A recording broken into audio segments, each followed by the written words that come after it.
কালকে ছিল জন্মাষ্টমী, তাই ঘরের রাধাকৃষ্ণকে পুজো দিয়ে সকাল সকাল চলে গেছিলাম ওই বাড়িতে গিয়ে দেখি গোপাল পুজোর সমস্ত রকম আয়োজন শুরু হয়ে গেছে। আর এই দুটো জামা আমি গোপালের জন্য নিয়ে গেছিলাম। ওই বাড়িতে আমার বৌদি গোপাল পুজো করে। আর এই যে আমাদের গলু তো সকাল সকাল ওর দুষ্টুমি শুরু করে দিয়েছে। এইবারে হচ্ছে গোপালকে স্নান করানোর পালা। গলু দেখো গোপাল দুটোকে কি সুন্দর করে স্নান করিয়ে দিচ্ছে। স্নান করা হয়ে গেছে, এই যে সাজুগুজু কমপ্লিট। কি সুন্দর লাগছে দেখো। গোপালকে সাজুগুজু করিয়ে সিংহাসনে বসিয়ে ওর জন্য যা যা রান্না করা হয়েছিল সমস্ত কিছু ওকে দিয়ে দেওয়া হয়েছে। হয়ে গেছে আমাদের গোপাল পুজো করা সুন্দরভাবে।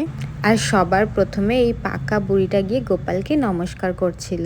আজকে আমি আবার একটু বড় ঠাকুরের পুজোও করব। আজকে যেহেতু দুটো পুজো একসাথে পড়েছে, এই যে বড় ঠাকুরের পুজো দেওয়ার জন্য আমি একেবারে রেডি হয়ে নিয়েছি। আমি আর বৌদি সুন্দর করে সাদা লাল পাড়ের শাড়ি পরে একদম পুজো দেওয়ার জন্য রেডি। তোমাদের কাদের বাড়িতে গোপাল পুজো হয়েছে বা তোমরা কারা কারা বড় ঠাকুরের পুজো করেছো অবশ্যই কমেন্টে জানিও। আজকের ভিডিওটা তোমাদের কেমন লাগলো অবশ্যই জানিও। আর ভালো লাগলে একটা লাইক করে দিও। আর যারা এখনো চ্যানেলটাকে সাবস্ক্রাইব করোনি তারা সাবস্ক্রাইব করে নিও। দেখা হচ্ছে নেক্সট কোনো মিনি ব্লগে। আজকের জন্য এটুকুই, টাটা।